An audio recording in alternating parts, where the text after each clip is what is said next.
Welcome back, everybody, to the Nerdcore Podcast, the podcast that reviews movies and talks that nerd shit. This is episode 713, and it is your review of Mallrats. As always, this is Nerd Gianni here to host the show. Lots of my wonderful co-host, Brad Young Yoda. What's up, everybody? Welcome to a wonderful, wonderful Monday night. Yep. Live, early, and ad-free over on patreon.com/the Nerdcore, where you can get this episode live and you can chat with us ad-free without the ad that plays for everybody on Tuesdays, and be early before it goes live on 12 p.m. Central Time on Tuesday. And all of that for just $1 a month, along with our other episode for the other extra reviews that we do. But of course, yeah, man, we're here to we're doing some extra reviews this month, nothing theme wise because horror month starts officially next week. But for now, we're just talking about Mallrats, and we have another film that we're going to discuss for our Saturday review. But before we can get into the review, Brad, how are you doing today? I am tired, bro. I am Yeah? sleepy. I am tired, but I am excited that we are talking about another Kevin Smith movie because they come few and far between. Because there's only so many. And we've done a good amount of them. We've done good. Yeah, we did Clerks. We did Jay and Silent Bob reboot. Yeah, we did the Jay and Silent Bob reboot. Yeah, we did Tusk. Oh yeah, we did Tusk. Yeah. That was a horror month, right? Was that for a horror month? Yeah, that was horror month. Yeah. And yeah, I think those are the only three we've done. Yeah, because I don't think four, actually. I'm sorry. I don't think we've done Chasing Amy. We didn't do Jay and Silent Bob Strike Back. We haven't done Clerks 2 or Clerks 3. I'm sorry, not Jay and Silent Bob reboot. I'm sorry, we did Clerks 3. Okay. Yeah, we did do Clerks 2. No. Fuck's sake. Clerks 1. And what's it called? Clerks 2. We Clerks 3. We did not do Clerks 2. Okay. I've seen Cop Out, of course. Which, in the grand scheme of things now, because when that came out, we all thought Bruce Willis was just a dick. When Cop Out came out, that's really the inkling we were getting. He was very hard to work with on set. He wouldn't take direction from Kevin Smith.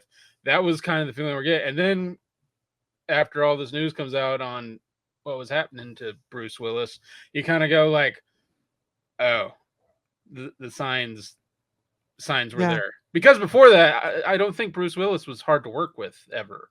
Like in the Die Hard days and all that. It was never sound like he was a diva. So it sounds like he was just, I think his issues were starting to turn up around Cop Out. Yeah. I do want to watch Yoga Hosers. I've never seen Yoga Hosers. Yeah, like you can skip that one, buddy. I mean, he did Red Dawn. I think was it Red Dawn? Yeah, he did. That one was interesting. That one was kind of cool. Yeah, but yeah, we do few and far between of Kevin Smith films here. So yeah, today we're going to be discussing Mallrats. But Brad, and for all those who don't know what a mall is, yeah, in case you don't go to those anymore. Yeah, in case they don't exist in your area. Yeah. Brad, today's just been a work day. Came back and played a little bit of Warzone and watched this film as well, and that's all I've been up to today, man. It's an hour and 30. I was happy to see it was an hour and 30-minute film. I was like, okay, that's cool. First did you watch, bro? Mine was like an hour and 40 something. No, mine was an hour and like 30 something. What the hell, man? An hour and 34? What the hell did I watch? Did you watch the extended version or some shit? I don't know. Okay. Yeah, I watched the 94-minute one. Yeah. Well, either way, I watched it. Okay.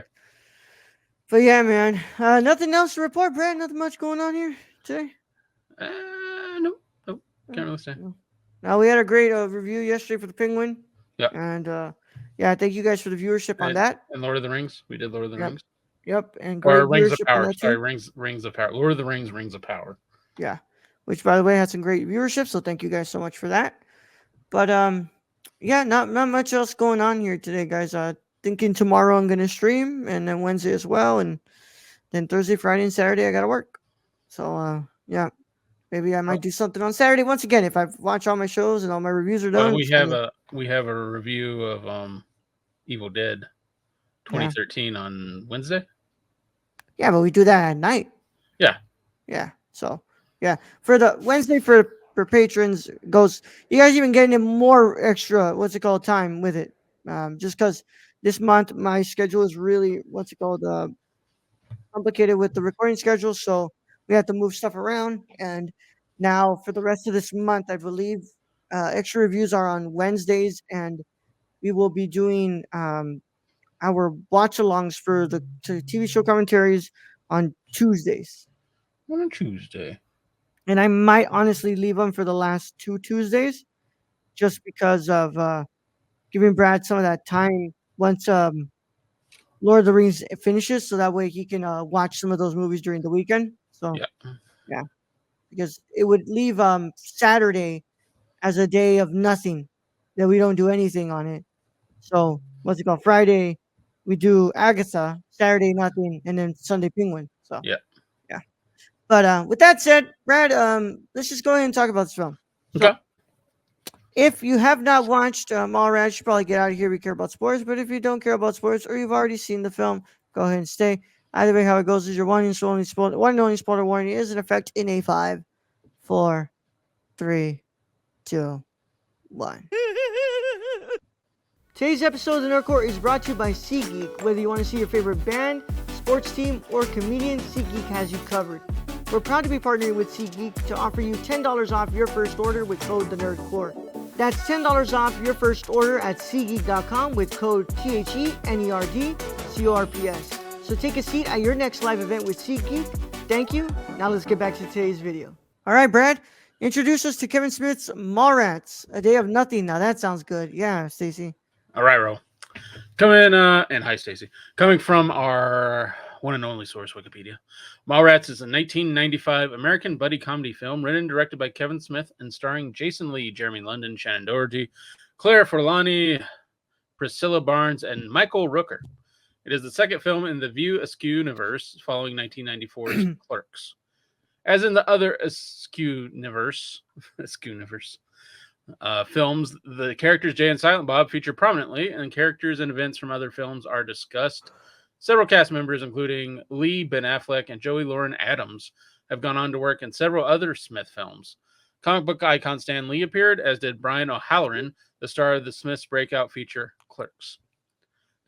Despite failing at the box office and receiving a lukewarm critical reception, Mallrats has since become a cult classic. Plans for a sequel film titled Mallrats were announced in March 2015. By the following year, the project was proposed to be a television miniseries. But by February 2017, Smith announced that he had not been able to sell the series to any network. In January 2020, Smith revealed that development on a sequel film has started again, this time under the title Twilight of the Mallrats.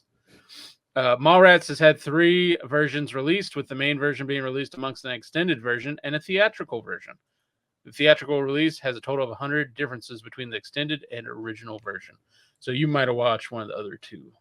No, well, I think I watched the extended. I mean, I'll tell you right now which one I watched, Brad. Because I can tell you right now, because I have it right here in my history, and I will pull it up in a bit. But yeah, there's a lot of cuts of this apparently. How many cuts, Brad? There's 3. You have the main version, an extended version, and a theatrical version. Okay, yeah. And I watched the one that is 2 hours and 2 minutes. Cool. You had an extra 30 minutes on that bad boy. Yeah, I had a lot of more movie left in there. Yeah. Oh god. Yeah. Okay. I wonder if that's the one that's on the Arrow 4K of this one. But yeah, continue, Brad. Okay, so we're going to, of course, directed and written by Kevin Smith. Cinematography, David Klein, who has done most of all Kevin Smith's films. He's the cinematographer on those. Edited by Paul Dixon. Music by Ira Newborn. And this one was actually produced by View Askew Productions, Gramercy Pictures, Alphaville Films, and distributed by Gramercy Pictures. And you can probably find it on DVD because of that. So it's not locked in the Weinstein vault. Running time for this, they're stating 94 minutes, but of course it's longer with the 2 other versions. And on a budget of $6.1 million, the box office is $2.1 million. But from what they're saying, this probably made it all back in DVD sales. Yeah. So, yeah. So the Arrow 4K includes the or video. theatrical version, the theatrical, both the theatrical and extended cuts of the film. Yeah. So yeah, yeah. Huh. Okay. Um, I but wonder what the difference was. I don't know, but I've never I seen don't know. the regular version. Yeah, Hmm. I this is my first time watching this, by the way. Yeah, yeah. Wait, you never seen Mallrats? No. Wow. Okay, I thought you would have seen Mallrats by now. I I know would have Alex has seen I it. would have thought so. I still have not seen Mallrats or Chasing Amy. Where does Mallrats Well, fall I in the guess I saw MCU? Mallrats right now. So Yeah, yeah. But Brad, what are your initial thoughts on Mallrats? I I enjoyed it. I thought it was funny. Is it the best Kevin Smith thing? No. I still think Clerks is above and beyond. I still think Clerks 3 I enjoy more. There's the Jay and Silent Bob reboot I enjoy more. But do I think it's a good little watch? Yeah, it kind of throws you back in that whole 90s mix too of like this is what the 90s was. And the way they talk, the way they act, it's kind of that point. There's moments of this where it really shouldn't be that funny, like the guy staring at the picture looking for the sailboat, and you have everyone, like the little kid and everyone, just come through and like, hey, sailboat, and he's just like, God fucking. There's just little funny shit, and the repeating, like Silent Bob going into the dressing room, like falling into the dressing room. There's parts of this where it's stupid comedy, but it makes me laugh, and that's why I like Kevin Smith films. And on top of that, why is Michael Rooker in this film? Why was this man cast? Like, I would never imagine a Michael Rooker in a Kevin Smith film, but here we are. So is it the greatest thing ever put on video? No. But did it make me laugh a lot, and did I enjoy it? Yeah, I enjoyed it. Although it was kind of creepy when apparently Ben Affleck had, you know, sex with the 15-year-old. Yeah. And that whole scenario right there is kind of creepy. It's like, yeah, she's a senior, but she's 15 and she's doing this whole sex. And it's like, Kevin, why is this written in here? What's Like, that all about, what's Kevin? all that about? Like, I get the Shannon Doherty sex elevator thing. That's fine, but this part is a little weird. Yeah. A little weird, Kevin. Yeah. That I was like, huh? But and Like, Jay and Silent Bob, of course, as always, fucking fantastic. love the Fucking what's it called? fantastic. Snoochie Boochies. What's the name of that fucking the gadget belt, the Batman gadget The belt? Batman gadget belt, Yeah. and they're just I love hanging the there. running gag. I love the running gag of him just what's it called? Running into walls and going into that girl's what's it called? Yeah, Dressing the room. dressing. Yeah. Or the topless, what's it called? Mind reader. Yeah, with the third nipple. Yeah. Yeah. Yeah. Probably a Uh, Weinstein note. Now that you say it, Now you say it. I wouldn't put it past that fucking sick No, motherfucker. I mean probably not. I can't with utmost certainty say that. This was 95. It's really no excuse, but that was kind of the humor back then, I guess. Yeah. But this isn't a Weinstein one. No, actually not. So you No, can no, probably no. find it This on isn't a DVD. this isn't a Weinstein Yeah, one. you can probably find it on DVD all over the place. Yeah. Yeah. This one got a 4K on from Arrow, bro. Come on. This is Ooh, there you go. yeah. Yeah. Yeah, this ain't no fucking How much better is this thing gonna look in 4K though? Like really? the version that I watched looked pretty damn good. Okay. Like looked pretty well, like pretty cleaned up. But I don't know. You gotta ask Alex, he's the one who actually owns it. Okay. Yeah, Oh, he and owns also, that. also fucking Stan Lee's in this film. Oh yeah. That's all I gotta say. Yeah. Rest in peace, Stanley. Yeah. Um I I like this movie. It's fun. It's funny. There's moments that are really funny, but I don't know, man. Just It's all Kevin right. Smith and the way that he directs sometimes, it's like the dialogue is kind of read, like if it's being read straight from the what's it called the page, Yeah. and it's just It, it, sometimes it works, sometimes it doesn't work. sometimes it comes off of like, would these characters really say this? It's sometimes like when you get that Tarantino fast dialogue, and you're like, It's would like these characters really say this? yeah, Like would these this? characters actually talk like this? Yeah, would they talk like this? Um, And most of the there's time, some people who probably get away not. with it in his films. Brian O'Halloran gets away with it because he's a fantastic actor. Yeah. And but then there's just some people like the girl, the blonde girl, and some of our lead protagonists, and it's just like, it's how okay, that's how Kevin Smith makes his movies, Yeah, and that's how he writes them. yeah, he writes them, and it's just something that to me, it's like just sometimes it works, sometimes it doesn't work, but I think it's a lot of fun, man. I thought it was a lot of fun. Like what's it called? Like just Jay and Silent Bob just doing the thing again. I love the fact that he's Yeah. trying to do Jedi mind tricks. Yeah, and at the end where the tape pops up in his hand, he's like, "Oh shit, I did it!" And it's just like, Yeah, of course you would think that Silent Bob. Although I do want to. I think me and Raul need to take a visit to a topless mind reader or yeah. I would like to go to that. Yeah, yeah, Title's Mon Reader. even with the third nipple. Yeah, it's okay. It's called. There's a lot of things that you can see in this world, and I think a third nipple ain't gonna be that bad. It's of Um, its time, kind of like Strikes Back as well. Which also I did not realize Jay and Silent Bob Strikes Back comes right after this movie, technically, because they walk off into the sunset with that orangutan. And Jay and yep. Silent Bob Strike Back is all about getting that orangutan out, or they already have it out, or something. Oh, here you go, Brad. The extended cut contains over 30 minutes of additional footage and subplots. An alternate opening scene in which Mr. Svenin hosts a ball for the governor of New Jersey, played by Elizabeth Ashley. In the scene, T.S., dressed as Colonial Musket Man, accidentally gets his musk tangled up in Brandy's hair, then accidentally shoots at the governor on the roof of a school, which ends up costing Mr. Svenning his reputation as well as a big pay raise. This explains the reason why Svenning shows an intense dislike for T.S. and why Brandy is so intent on breaking up with him. The scene also makes no mention of Julie Dwyer's death, as the theatrical cut did. The cut subplot was referenced in the final cut of the movie, where the TV executives mentioned to Svenning that they do not want a repeat of the governor's ball. Wait. So did your Wait, did your yours didn't movie? have that? My movie did not have the governor's ball. They Oh, based. bro, I thought that was some of the funniest shit I've ever Okay, seen. see. This is what I'm missing, because they totally cut all that out for whatever reason, and they basically went, So you just go straight into this movie, just these two wanting to break up, and you know well, nothing well, about well, why. well. It starts out TS wants to go and propose to her at Disneyland, Yeah. and she comes out and says no, she can't do it because her dad has this game show, and the woman who was going to be on the game show, TS had said, well, you had told this woman, well, the camera makes you look 10 pounds heavier, and Mhm. because of that, this woman swims 700 laps and collapses and dies. God, That's how it starts out, that conversation. that's crazy. I can't. Yeah, the way that this No, movie, but this what whole you start, just read, I'm like, that that's sounds hilarious. fucking insane. Yeah, it's fucking hilarious, actually. Multiple lines throughout the movie are restored related to TS's attempted assassination of the governor.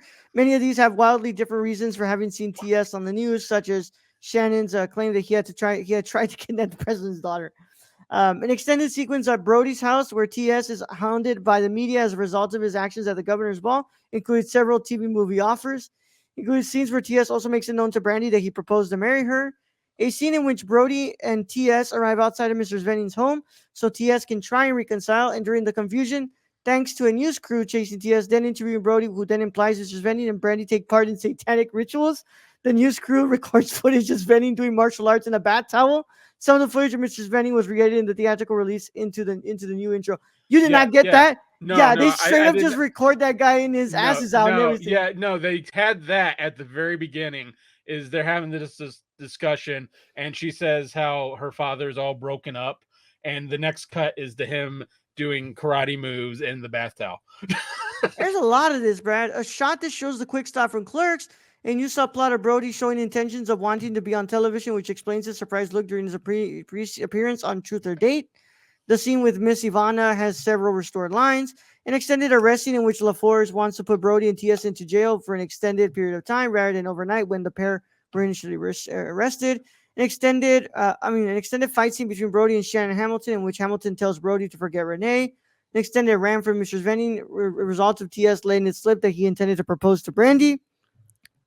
The scene where Mr. Svenny meets with Brody before he has both Brody and TS removed by LaForce has several restored lines and ends with more finger and hand licking of the melty pretzel chocolate by No. Mr. Svenny after the boys are removed, which had to be some of the most disgusting shit I've ever seen. The close up of that for my short part, I was like, just no, Yeah, like, there was oh god, twice that happens in this oh one. god, Blah. A scene, Sounds yeah, sounds like you need to get the Snyder Cut, Brad. I agree. yeah, It sounds like I need to watch these yeah, deleted scenes. Also, LaForce really had nothing to do in my cut of the film. yeah. It Like has a he lot to do wasn't. with this one. Yeah, he had really no point. A scene after Truth or Dating, which Mr. Svenny demands to have TS and Brody arrested, but instead he is the one who is arrested. Turns out that since Svenny was a producer of the show, he faces multiple FCC fines for Brody's antics. An extended "Where Are They Now" ending sequence in which Mr. Svenny is shown at his job at the network as janitor, along with the production assistant still wearing his headset, and Shannon Hamilton is shown screaming after his rape in prison. A scene that showed Trisha flirting and having sex with LaForce in order to distract him from catching Jay and Silent Bob. This explains the final segment in Where They Are Now ending sequence showing LaForce kissing Trisha during the book signing. Yeah, I was wondering that. Yeah, yeah. That's funny, man. That's really funny. Yeah, Yeah, I can't believe we watched two I need different to, movies. I need to watch the extended cut. That's what I need to watch. Fuck. Yeah, but Can I just say, Shannon Doherty is like extremely charming in this film. Like, I was thinking, I'm like, she can't be much older than like 20s, and she's 23 in this film, and yeah, it's just amazing now because she recently passed away. yeah, the Hardy. Um, Yeah, yeah, that yeah. to see her this young and just she's a very good actress in this film. When did she die of again, Brad? I believe she had cancer. Uh, man, y'all can't give me an actual what's it called thing here? Oh, here we go. Yeah, health problems and Crohn's disease. Um, Stage 3 breast cancer, which had spread to her lymph nodes. According to the Hurdy, her employer at the time had failed to make her insurance payments on time, causing her coverage to lapse from 2015 to 2015, 14, 15, and resulting in the cancer not being diagnosed until it had already spread significantly. In February 2016, Doherty revealed that she was receiving anti-estrogen treatment to shrink the tumor and enable treatment by lumpectomy rather than mastectomy. Bro, that is fucked up. You're telling me, bro, you got one job. You don't just have one job as your employer, but that's a pretty fucking important job to have. It is to update the insurance of your Of your employees. star. Yeah. Yeah, yeah. Oh man, that really sucks, man. Wow. Yeah. Well, yeah, she's pretty good in this movie, man. Yeah. Um, she's pretty her damn her good. her and Jason Lee. I was feeling her and I don't know about Jeremy London and Claire Forlani. I wasn't. Their acting was a little stiff for me. Um, I thought Michael Rooker was hilarious for the little bit that he was Oh on. yeah, Ben Affleck was being Ben Affleck. So, um, but Ethan Suplee as William, the guy looking at the sailboat. yeah. Fucking shit. No, which Every is time I laughed at that. It was so dumb. I laughed. yeah, which is the last one that he works which is the last one that Ben works with Kevin Smith until he comes back. Well, the I don't think he did shit. come back. Hold on. He did Think. come back on Jay and Silent Reboot. Oh yeah, that's right. That's right. Yeah, Yeah, yeah, because they had the falling out. yeah. Because Kevin Smith. It was after Chasing Amy, right? Yeah, it might have been because I think Kevin Smith had let it slip or something about Ben Affleck's marital woes back in the day or some fact, and so they hadn't been on speaking terms until the reboot, Jay and Silent Bob reboot. Damn. Yeah. Well, it's a good movie, Brad. It's just there's just things about it that we're just like, I'm a little bit iffy on, and I think Yeah, that I the mean, acting's stiff, and there's a certain way that the movie plays when you watch a Kevin Smith film, and there are. Kevin Smith writes a dialogue a certain way, like Tarantino writes a dialogue a certain way, and it works better in certain films. Clerks, it works amazing because you have two actors going back and forth on the same level who can speak that dialogue and make it look flawless. yeah. This one, not so much. Is it funny? Is it a Kevin Smith movie? Do I think it's good? Yeah, I was entertained, but do I think it has issues with it of stiff acting and the such? Yes. Yeah.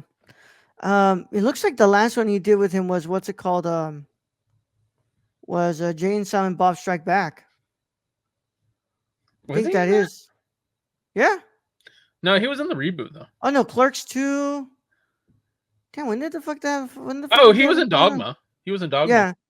Yeah, it's Clerks 2 when they get in what's it after that is when they get in Yeah, and they fight with each other, and that's it. Yeah, he has a little cameo in Clerks 2, and after that, it doesn't. It's not until what's it called? the reboot. The Jane Silent Bob reboot. Yeah, but yeah, man, I still liked it. I'm gonna go ahead and give this like around a like 6 out of 10, Brad. I thought it was good. I Yeah, just there's just there are just things about Kevin Smith's films that sometimes they don't hit. it doesn't hit. They Like don't hit it just sometimes. works better for something like Clerks to me. Yeah, I think he well, and Clerks was his baby for many long time, so I think he got it right, and he got the right actors for that. This, I think he got some of the right actors, and some of them not so much. And for that, I'm giving it a 7 out of 10. All right, man. Yeah, All right. But with that said, that concludes our review of Mallrats. As always, we want to thank you guys so much for joining us. Make sure you follow along with us on nerdcore.com, Twitter at the Nerdcore Score, Instagram, Letterboxd, TikTok at the Nerdcore, Patreon.com/the Nerdcore. At $1 a month, you get this episode along with our other extra reviews live, early, and ad free for just $1 a month. 94.20 out of 10, Snoochie 4.2. Boochies, Snoochie Yeah, Boochie, Stacy. yeah. Yeah.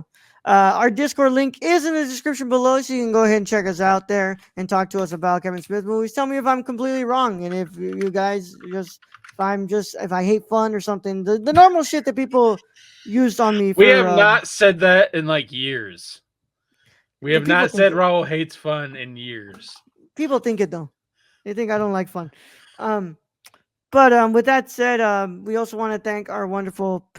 I'm sorry, no, we want to let you guys know. Please subscribe to us on YouTube. Click the notification bell so you don't miss another review that drops on our channel. Click the like button as well, and leave a comment. Same thing. Tell me, am I wrong? Do you think I hate fun? What's the whole ordeal here? Do you just think that I'm only like pretentious art films, like people say? Um, yeah. It A 6 out of 10 on this film. That's pretty ain't good that for you. bad. It ain't that bad. I gave it a 7 out of 10. And I love Kevin Smith films. Yeah. Um, Make sure that you leave a 5-star review on your favorite podcast app of choice, and follow us on that app as well. All of that helps us out so much, helps us out get to more eyes and ears, and we want to be able to communicate with you guys more and more. Of course, we want to thank our patrons. Without them, none of this is possible. And honestly, we just can't do it without them. We love them so much. And we thank you guys for being here along this amazing journey of ours. And we're going to continue bringing more reviews for y'all and early ad free and, yeah, early ad free and live just for y'all. Along with our other cool stuff like our commentaries and our mini pods and all the other cool stuff that we do over on Patreon.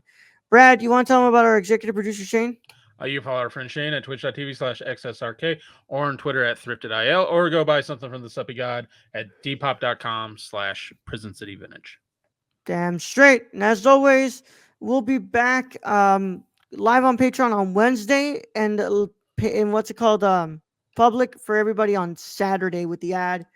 But yeah, that's just I was gonna look this month, depending on how it works with the week. But yeah, sorry guys, but yeah, it's just duty calls, duty calls. But with that said, we'll go ahead and catch you guys later. Brad, let's go ahead and send them out of here. All right, Raul, the main host as always. Thank you to Stacy for once again joining us in chat. Thank you to our listeners out there at Patreon Sports. We appreciate each and every one of you. And to end this episode, all I got to say is not a schooner, it's a sailboat. Young Yoda out.